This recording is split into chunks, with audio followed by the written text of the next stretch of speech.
नमस्कार दोस्तों, मैं आपका स्टोरी टेलर दीपक और आप सुन रहे हैं सुरेंद्र मोहन पाठक द्वारा लिखित उपन्यास मौत का खेल। यह पार्ट 12 है। अब आगे। अगले दिन लगभग 11 बजे, जबकि सर गोकुल दास ब्रेकफास्ट के बाद पलंग पर लेटे आराम कर रहे थे, शांता ने मुझसे कार निकालकर लाने के लिए कहा। मैं गैरेज से शांता की पसंदीदा अस्टीन कार लाया और उसे लाकर पोर्टिको में खड़ा कर दिया। मैं एक सिगरेट सुलगा लिया और पोर्टिको के खंभे के साथ लगकर खड़ा हो गया। शायद शांता मुझे कार ड्राइव करने के लिए कहे। सुबह से लेकर तब तक मेरा मार्था से कई बार सामना हो चुका था, लेकिन हर बार वह मेरे साथ बड़े स्वाभाविक ढंग से पेश आई थी। उसके किसी एक्शन से ऐसा नहीं मालूम होता था जैसे पिछली रात भी उसने शांता को मेरे क्वार्टर में आते देखा हो। पिछली बार के वार्तालाप से मेरी मार्था से इतनी घनिष्ठता पैदा हो चुकी थी कि अगर पिछली रात कुछ देखा होता तो वह मुझसे सवाल जरूर करती। उसी समय शांता कोठी से बाहर निकली। वह एक सादी सी साड़ी पहने थी और आंखों पर बड़े बड़े शीशों वाला धूप का चश्मा लगाए थी। वह बिना मुझसे आंख मिलाए कार की ड्राइविंग सीट पर जा बैठी। बड़ी दक्षता से उसने कार स्टार्ट की, गियर बदला और फिर कार को ड्राइववे पर मोड़ दिया। मैं कुछ क्षण स्थिति से उदासीन वहीं खड़ा रहा। फिर मेरे मन में एक ख्याल आया। मैंने सिगरेट फेंक दिया और तेजी से अपने क्वार्टर की ओर लपका। गैरेजों के पास पहुंचकर मैंने जल्दी से वह गैरेज खोला जिसमें इम्पाल खड़ी थी। मैंने इम्पाल को गैरेज से बाहर निकालकर बड़ी फुर्ती से गैरेज को बंद किया और वापस इम्पाल में आ बैठा। मैं इम्पाला को कोठी से बाहर की ओर चला दिया। चारों कारों की चाबियां मेरे अधिकार में रहती थी, लेकिन मुझसे बिना किसी से पूछे कार इस्तेमाल करने की अपेक्षा नहीं की जाती थी। लेकिन आज थोड़ी मनमानी कर लेने में ही मुझे अपना हित दिखाई देता था। मुझे भय था कि पिछली रात की गर्मा गर्मी के बाद शांता कहीं मेरे बारे में पुलिस को सूचना देने पुलिस स्टेशन न पहुंच जाए। इसलिए आज मैंने उसका पीछा करने का फैसला किया था। शीघ्र ही मुझे सड़क पर ट्रैफिक में शांता की आस्तीन दिखाई पड़ी। मैं सावधानी से शांता का पीछा करने लगा। शांता माहिम काजवे की ओर बढ़ रही थी। मुझे तसल्ली हो गई कि शांता पुलिस स्टेशन नहीं जा रही थी। अगर उसे पुलिस स्टेशन जाना होता तो वह सांता क्रूज, अंधेरी, बांद्रा वगैरह किसी भी इलाके के पुलिस स्टेशन पर जा सकती थी। मैं उत्सुकतावश उसका पीछा करता रहा। माहिम गया, माटुंग गया, दादरा गया और फिर वह जेकब सर्कल के इलाके में पहुंच गई। फिर एकाएक कार को उसने महालक्ष्मी के पुल की ओर मोड़ दिया। महालक्ष्मी पुल के समीप एक स्थान पर उसने कार रोक दिया और बाहर निकल आई। मैंने अपनी कार उससे काफ़ी दूर सड़क से एक किनारे पर रोक दी। मैं कार से बाहर नहीं निकला। ड्राइविंग सीट पर बैठा मैं उसकी एक एक गतिविधि नोट करता रहा। शांता महालक्ष्मी पुल के पास धोबी लेन के झोपड़पट्टे के समीप पहुंची। मोड़ पर एक 10-12 साल का एक लड़का खड़ा था। शांता ने उस लड़के को अपने पर्स से निकालकर एक सिक्का दिया और उसे कुछ कहा। लड़के ने सहमति सूचक ढंग से सिर हिलाया और झोपड़ियों की कतार में आगे बढ़ता चला गया। थोड़ी देर बाद मुझे शांता की ओर बढ़ता हुआ बास्को दिखाई दिया। बास्को पर दृष्टि पड़ते ही शांता वापस घूमी और अपनी कार की ओर बढ़ चली। बास्को अपने और उसमें फासला बनाए उसके पीछे चल रहा था। शांता अपनी कार में आ बैठी। बास्को कार के समीप पहुंचा। शांता के संकेत पर वह कार के फ्रंट से घूमकर दूसरी ओर पहुंचा और कार का दरवाज़ा खोलकर कार में शांता की बगल में बैठ गया। शांता ने कार स्टार्ट करने का उपक्रम नहीं किया। प्रत्यक्षतः वे बातें कर रहे थे। मुझे बास्को थोड़ी थोड़ी देर बाद हाँ या ना में सिर हिलाता दिखाई देता था। लगभग 10 मिनट बाद बास्को कार से बाहर निकला। उसने शांता का अभिवादन किया और वापस झोपड़पट्टे की ओर बढ़ गया। शांता ने कार स्टार्ट की। वह उसे सावधानी से बैक करने लगी। मेरी कार उससे दूर ऐसे स्थान पर खड़ी थी जिसकी दाईं ओर एक संकरी सी सड़क थी। मैंने कार स्टार्ट की और उसे फौरन उस सड़क पर मोड़ दिया। शांता अभी कार बैक ही कर रही थी कि मैं वापस जुहू की ओर उड़ चला। शांता का बास्को से संपर्क स्थापित करना मुझे भारी खतरे का संकेत दे रहा था, लेकिन खतरा मेरी समझ से बाहर था। मैं वापस गोकुलदास एस्टेट पहुंच गया। मैंने कार को गैरेज में बंद कर दिया और अपने क्वार्टर में चला गया। लगभग 10 मिनट बाद मुझे शांता की कार एस्टेट के द्वार के भीतर प्रविष्ट होती दिखाई दी। मैं कार को गैरेज में ले जाने के लिए शांता द्वारा बुलाए जाने की प्रतीक्षा करने लगा। शांता ने मुझे नहीं बुलाया। कार पोर्टिको में खड़ी रही। शाम को चाय के बाद लगभग 2 घंटे मैंने सर गोकुलदास को एक उपन्यास पढ़कर सुनाया। 8 बजे के करीब नर्स एलिस ने उन्हें उनका उचित भोजन दिया और फिर मैंने उन्हें व्हीलचेयर से पलंग पर ट्रांसफ़र कर दिया। लगभग 7:15 बजे मुझे शांता ने बुलाया। नर्स एलिस को कोलाबा जाना है, वह बोली। मेरे ऑस्टिन पोर्टिको में खड़ी है। तुम एलिस को उस पर कोलाबा छोड़ आओ। राइट मैडम, मैं शिशिष्ट स्वर में बोला। नर्स एलिस मेरे साथ हो ली।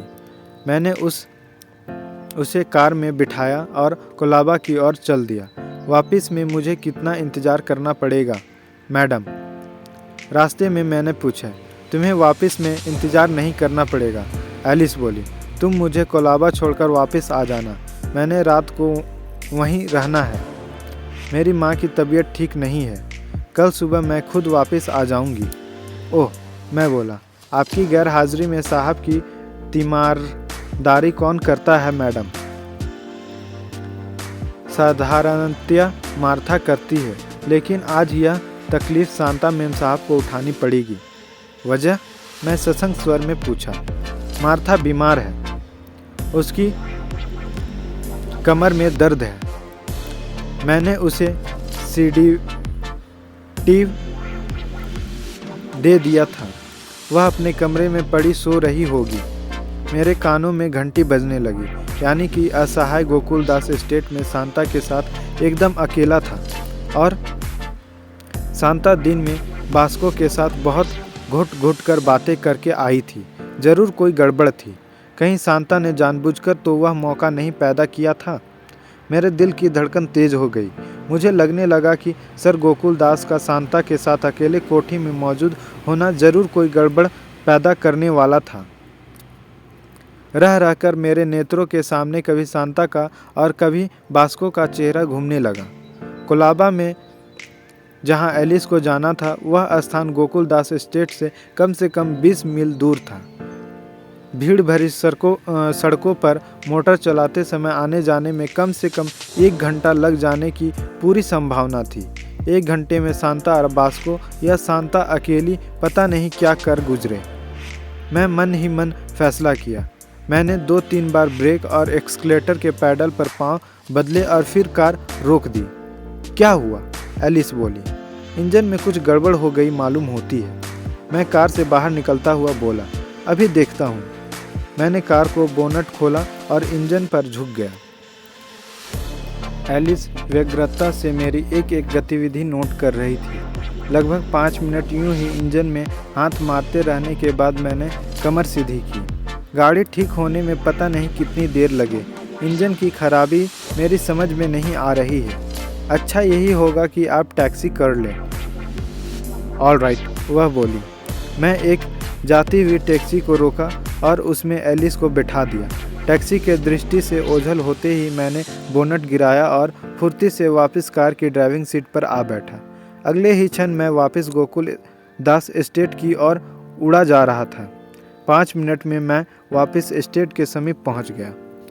मैंने ऑस्टिन एस्टेट से थोड़ी दूर की ही फुटपाथ पर चढ़ाकर पार्क कर दी। मैं साइड से एक लंबा चक्कर लगाकर एस्टेट के पिछवाड़े में पहुंचा, जिधर की समुद्र ठाठे मार रहा था। सर गोकुलदास के बेडरूम की सारी खिड़कियां समुद्र की ओर खुलती थी। मैं दबे पांव बेडरूम की एक खुली खिड़की के नीचे पहुंचा। माय डियर डार्लिंग हस्बैंड, भीतर से शांता का विषैला स्वर मेरे कानों में पड़ा। कहानियाँ सुनने का तुम्हें शौक है? आज मैं तुम्हें एक कहानी सुनाती हूँ, लेकिन उस कहानी को सुनाने के लिए मुझे कोई किताब पढ़ने की ज़रूरत नहीं है। वह कहानी मैं तुम्हें जुबानी सुनाऊंगी और शायद तुम्हें जानकर खुशी होगी कि उस कहानी के मुख्य पात्र तुम खुद हो। मैं जड़ सा खिड़की के नीचे खड़ा रहा। मैं बड़ी सावधानी से शांता के मुंह से निकला एक एक शब्द सुन रहा था। स्वीट हार्ट, शांता बोली, कहानी का तुम्हें पूरा आनंद आए इसलिए कहानी मैं शुरू से शुरू करती हूँ। बूढ़े बाबा, मुझसे शादी करके जितनी मायूसी तुम्हें मुझसे हुई थी, तुमसे शादी करके उससे चौगुनी मायूसी मुझे तुमसे हुई थी। तुमने शायद सोचा था कि तुम्हें शांता के रूप में एक ऐसी पवित्रता पत्नी मिलेगी जो हर रोज़ सुबह तुम्हारे पांव धोकर पिया करेगी। तुम्हारी इच्छा पूरी नहीं हुई, तुम्हें ऐसी पत्नी नहीं मिली और मैंने सोचा था कि मैं अपने अधेड़ पति के उन लाखों रुपए से ऐश करूंगी जिनका उसको कोई इस्तेमाल नहीं था। मेरी इच्छा पूरी नहीं हुई, मुझे ऐसा पति नहीं मिला। तुम बेहद शक्की और सनक की भावनाओं से भरे हुए खूंसट बूढ़े निकले। मैं किसी नौजवान की ओर देख भर लेती थी तो तुम्हारा कलेजा फटने लगता था। तुम मुझे सोसाइटी में घूमने नहीं देते थे क्योंकि तुम्हें हमेशा डर लगा रहता था कि कोई नौजवान तुम्हारी जवान बीवी न मार ले जाए। तुम मुझे केवल ऐसी पार्टियों में ही ले जाते थे जहां तुम्हारे जैसे ही खूसट बूढ़े अपनी बूढ़ी खा खा कर मुटाई हुई बीवियों को या जवान रखैलों को लेकर आया करते थे। तुम्हारा बस चलता तो तुम मुझे भी अपनी लाखों की संपत्ति के साथ किसी बैंक के लॉकर में बंद करके रख आते और मुझे वहां से तभी निकाल कर लाते जब तुम्हें मेरी ज़रूरत पड़ती। और उस दौलत की तो तुमने मुझे हवा भी नहीं लगने दी जिसके लालच में पड़कर मैंने तुमसे शादी की थी, जबकि मैं यह सपना देख रही थी कि तुमसे शादी कर लेने के बाद तुम्हारी सारी दौलत नहीं तो कम से कम उसका एक बहुत बड़ा भाग मेरी मुट्ठी में होगा। कहाँ मैं तुम्हारी दौलत चूसने की स्कीमें बना रही थी और कहाँ तुम मेरा खून चूसने लगे। तुमने मुझे पूरी तरह गिरफ्तार करके रख लिया और एक जोक की तरह मेरी जवानी से चिपक गए। लेकिन मैं शायद उस ज़िंदगी से भी समझौता कर लेती अगर मुझे यह मालूम ना हो जाता कि तुम अपनी वसीयत भी बदलने जा रहे थे। शांता की आवाज़ आनी बंद हो गई। उसके स्थान पर उसकी तेज़ सांसों की आवाज़ आने लगी। मेरे कान खिड़की से आने वाली हल्की से हल्की आवाज़ को भी ग्रहण करने के लिए तैयार थे। शादी के आरंभ के दिनों में तुमने एक वसीयत तैयार करवाई थी जिसके अनुसार तुम्हारी मृत्यु के बाद तुम्हारी लगभग सारी जायदाद मुझे और तुम्हारी बेटी माधुरी में बंटने वाली थी। लेकिन शादी के 1 साल बाद ही तुम इस कदर मेरे खिलाफ हो गए थे कि तुमने अपनी वसीयत बदलने का फैसला कर लिया। मैं जी रही थी इस उम्मीद में कि तुम कभी तो मरोगे और फिर तुम्हारी लाखों की संपत्ति मेरे हाथ आएगी। लेकिन तुमने मेरी वह उम्मीद भी तोड़ने का फैसला कर लिया। मुझे अपने भविष्य को अंधकार के गर्त में डूबने से बचाने के लिए कुछ करना था और मैंने फौरन कुछ किया। कहानी ठीक चल रही है ना पतिदेव? मज़ा आ रहा है ना? अगर बोल नहीं सकते तो गर्दन ही हिला दो। कुछ क्षण शांति रही। उसके बाद शांता की आवाज़ फिर सुनाई दी। अब इस कहानी का सबसे ज़्यादा चौंका देने वाला अध्याय शुरू होता है। इससे पहले कि तुम वसीयत बदल पाते, मैंने तुम्हारी हत्या करने का फैसला कर लिया। चौंक गए ना? तुम्हारी सूरत से जाहिर हो रहा है कि यह बात तुमने कभी ख्वाब में भी नहीं सोची थी कि जिस मोटर दुर्घटना की वजह से तुम आज की हालात में पहुँचे हो वह मेरी वजह से हुई थी। मैंने ब्रेक ऑयल के टैंक में छेद कर दिया था जिसकी वजह से तुम्हारी कार की ब्रेकों ने काम करना बंद कर दिया था। तुम तेज़ कार चलाने के आदी थे। मुझे पूरी उम्मीद थी कि ब्रेक न लगने से तुम्हारी कार एक्सीडेंट हो जाएगी तो तुम्हारा ज़रूर काम तमाम हो जाएगा। लेकिन मेरी तकदीर उस भयंकर एक्सीडेंट में भी तुम्हारे प्राण नहीं निकले। तुम केवल लकवे के शिकार होकर रह गए और साथ ही अपनी वाणी भी खो बैठे। बाद में जैसा कि मैंने सोचा था, पुलिस ने यही नतीजा निकाला कि ब्रेक ऑयल के टैंक में छेद भी दुर्घटना के कारण हुआ था। ऑयल के टैंक में छेद भी दुर्घटना के दौरान ही हुआ था। सर गोकुलदास, तुम मरे तो नहीं, लेकिन इस काबिल भी नहीं रहे कि अपनी वसीयत बदल सको और मुझे अपनी लाखों की जायदाद से बेदखल कर सको। और उस दिन के बाद मैंने तुम्हारी मौत की प्रतीक्षा करना आरंभ कर दी। उस वक्त तो ऐसा लगता था कि तुम आज नहीं तो कल मर जाओगे, लेकिन मेरी बदकिस्मती 4 साल गुजर गए, लेकिन तुम्हें मौत नहीं आई। तुम मौत से भी बुरी हालत में मेरे भविष्य पर कालख पोतने के लिए इस दुनिया में अड़े रहे, लेकिन मरे नहीं। मैं 4 साल तक तुम्हारी मौत का इंतज़ार करते करते हार गई, लेकिन तुम मौत से नहीं हारे। अब मुझे लग रहा है कि अगर तुम्हें ज़बरदस्ती इस दुनिया से धक्का नहीं दिया गया तो तुम 100 साल तक यहाँ से नहीं हिलोगे, लेकिन इस बार तुम ऐसी मौत मरोगे कि तुम यह कामना करने लगोगे कि तुम पहली बार ही क्यों न मर गए थे। सर गोकुलदास, यही मेरी प्रतिशोध है, यही तुम्हारी सज़ा है। फिर सन्नाटा छा गया। शांता शायद बहुत उत्तेजित हो चुकी थी।